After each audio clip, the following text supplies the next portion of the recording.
अस्सलाम वालेकुम नाज़रीन, आप देख रहे हैं मुबश्शिर लुकमान यूट्यूब चैनल। मैं हूं समीना राना। हमारे साथ तशरीफ रखते हैं मुबश्शिर लुकमान साहब। अस्सलाम वालेकुम सर, कैसे हैं आप? वालेकुम सलाम, अल्लाह का शुक्र है, अल्हम्दुलिल्लाह। सर, आज तो बड़ा इम्पोर्टेंट डे कहा जा रहा है पाकिस्तान के लिए।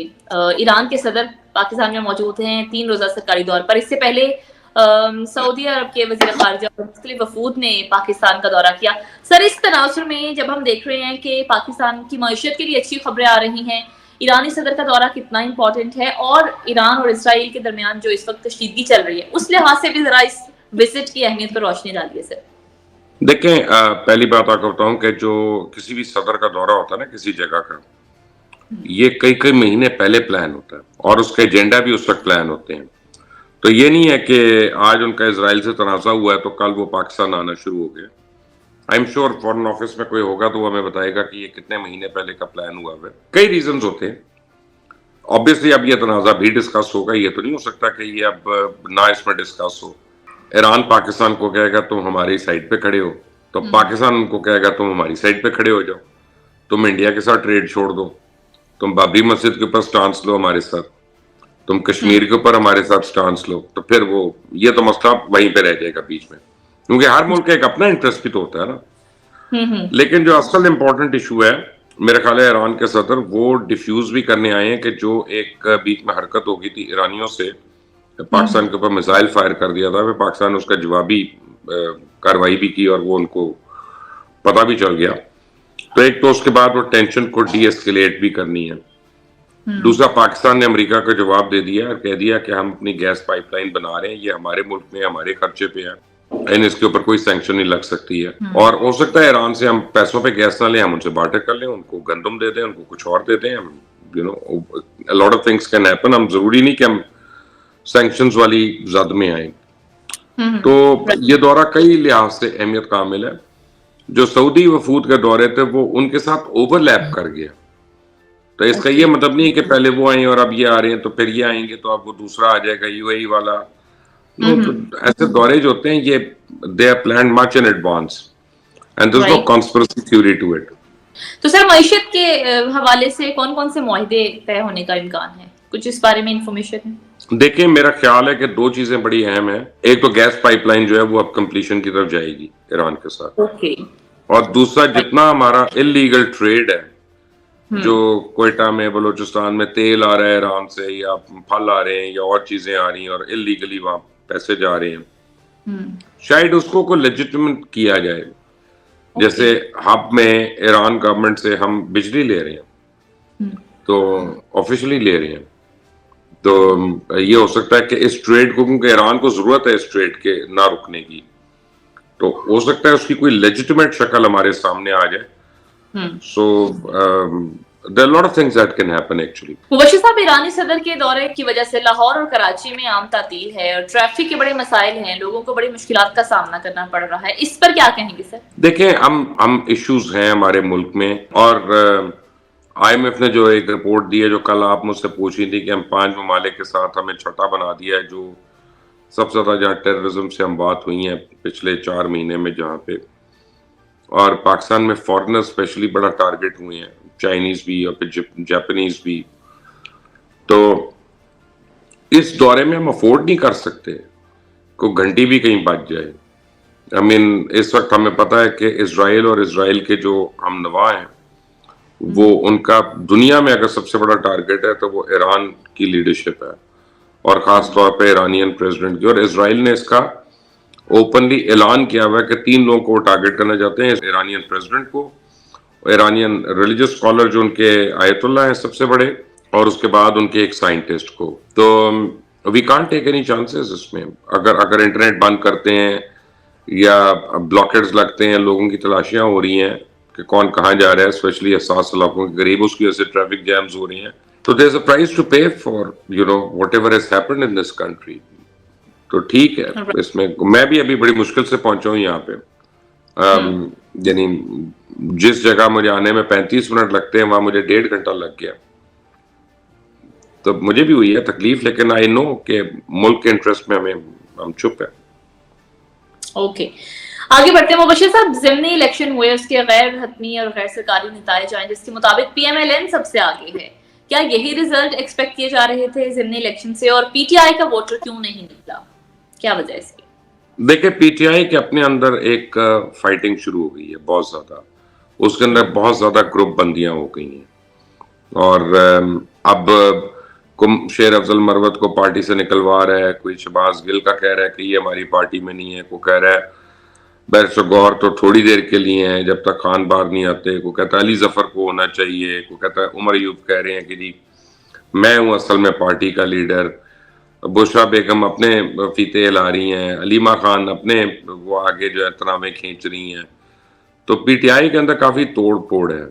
2 مہینے کے اندر, پیچھے 1.5 سے 2 مہینے کے اندر, اسپیشلی پنجاب کے اندر جو ایک ایکٹیو انوالومنٹ ہے پی ایم ایل این کی, اور جس طرح سے وہ لوگ ویزیبل ہیں یہاں پہ, تو میں کہہ رہا لوگوں کو امید ہوئی ہے کہ کچھ کام ہو رہا ہے یا ہونے والا ہے. تو وہ بھی ایک فیکٹر ہے کافی.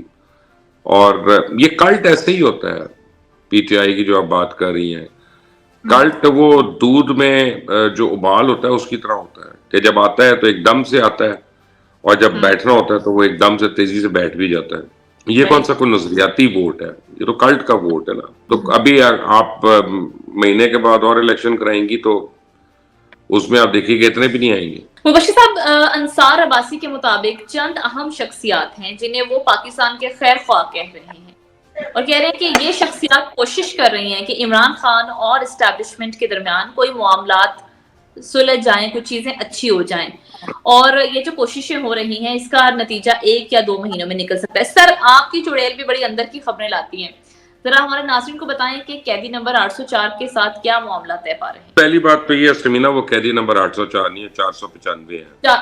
804 جو تھا نا ان کا, وہ اٹک جیل میں نمبر تھا, اڈیالہ میں نہیں ہے. اڈیالہ میں خیال ہے 492 یا 495 اس طرح کا کوئی ان کا نمبر ہے. دوسری بات یہ ہے کہ یہ ہر دفعہ ہر اس میں کوشش ہو رہی ہوتی ہے, ہر دور میں کوشش ہو رہی ہوتی ہے, ہر ٹائم پہ کوشش ہو رہی ہوتی ہے. دیر از نتھنگ نیو. لیکن یہ کہنا کہ اس کا رزلٹ 2 مہینے میں آ جائے گا, یہ تو انصار عباسی صاحب کو کوئی اندر کی پلچڑی ہے. کیونکہ 1.5 مہینے کیوں نہیں, 2.5 مہینے کیوں نہیں, یا 3 مہینے کیوں نہیں, یا 1 مہینہ کیوں نہیں. تو یہ ٹائم لائن جو ہے یہ تو لگتا ہے اس کا مطلب کہ پہلے سے ڈیسائیڈ کیا ہوا ہے کہ اتنے ٹائم کے بعد ہم نے یہ خبر اناؤنس کرنی ہے, اور انصار صاحب اس کے پریوی ہیں یا ان کو پتا ہے اس خبر کا. اس کے علاوہ تو I don't see anything else.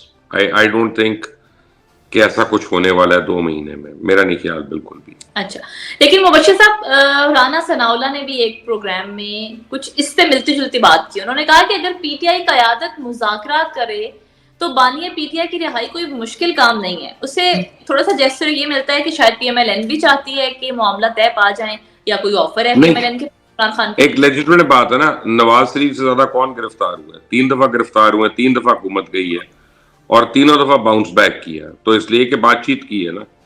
Rana Sanaullah, being a politician himself and a lawyer also, he understands the power of negotiation. کہ جب آپ بیٹھے ہوتے ہیں ٹیبل پہ اور آپ نیگوشیٹ کر رہے ہوتے ہیں, اور آپ پھر تعلق داری بناتے ہیں, برادری بناتے ہیں, دوستیاں بناتے ہیں, بھائی چارہ کرتے ہیں, گھر میں آنا جانا کرتے ہیں, تو آپ کی بڑی آنکھوں میں شرم آ جاتی ہے. آپ اس طرح سے بیہیو نہیں کر سکتے, بدید نہیں ہو سکتے. یہ ہماری سوسائٹی کا ایک حصہ ہے. اور پی ایم ایل این ہو, P T I, Peoples Party ہو, جے یو آئی ہو, جماعت اسلامی ہو, ایم کیو ایم ہو, یہ ساری اپنا پولیٹیکل پارٹیز ہیں, پولیٹیکل اینٹیز ہیں. اور پولیٹیشنز کی حتی الامکان کوشش ہوتی ہے کہ ڈائیلاگ اوپن رکھیں. اینڈ امپاسبل کوئی چیز نہیں ہوتی پولیٹیشین کے لیے. Politics is the art of the impossible, یعنی امپاسبل کو اپنے آرٹ میں کنورٹ کر, اپنے طاقت میں کنورٹ کرنے کے لیے. اس مناسبت سے ان کا بیان ہے. میں ایکچولی سن رہا تھا جب رانا صاحب یہ کہہ رہے تھے, کل انہوں نے ایک ٹی وی شو میں یہ بات کہی تھی, میں اس وقت سن رہا تھا, میں خود بھی سن رہا تھا. سو بیسیکلی وہ سینگ کہ بات تو کریں تو پھر ہم بھی ان کے لیے کوشش کریں, لیکن اگر بات ہی نہ کریں, وہ ہمیں کہیں کہ چور و چکی ہیں, تو پھر جائے باڑ میں, ہمیں اس سے کیا. انہوں نے یہاں تک کہہ دیا کہ جی یہ پی ٹی آئی نے نمونے بٹھائے ہوئے ہیں پارلیمنٹ کے اندر, جن کو پتہ ہی نہیں پارلیمنٹ کی سینکٹی کیا ہے اور یہ کیا ہے. تو ایک طرف وہ یہ بھی تو کہہ رہے ہیں نا, آپ پورے پروگرام کو کوٹ کریں نا پھر. لیکن مبشر صاحب, پی ایم ایل این یہ بھی تو مانتی ہے, بلکہ کہتی بھی ہے کہ سیاسی عدم استحکام کی وجہ بھی عمران خان ہے, جس کی وجہ سے پریشر इस वक्त PMLN की गवर्नमेंट पर, तो क्या वो नहीं चाहेंगे कि ये प्रेशर हटे?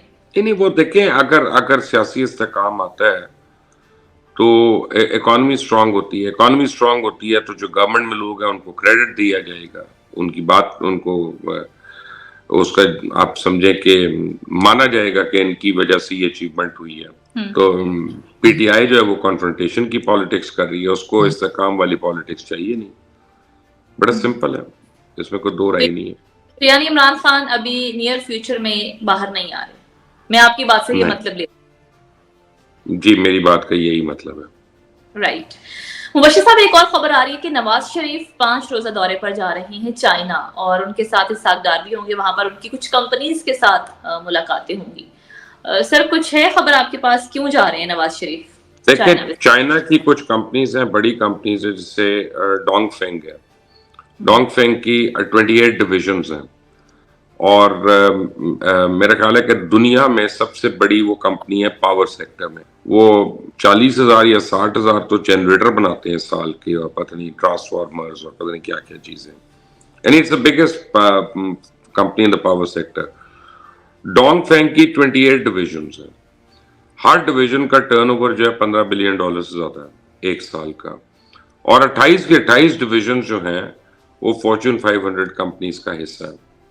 सो अब ये चाइनीज कंपनीज जो हैं उनका ये लेवल है, और मेरा ख्याल है कि मियाँ साहब समझते हैं कि उनके वहाँ पे दोस्त यार हैं, उनका दोस्ताना है, उनके लिए दीद देहाज है वहाँ पे लोगों को, तो वो जाएंगे। अगर वो पाकिस्तान में उनको इन्वेस्टमेंट के लिए ल्योर कर सकते हैं तो उनके भाई की गवर्नमेंट जो है, उनकी बेटी की गवर्नमेंट जो है वो मुस्तहकम होती है, स्ट्रेंथन होती है।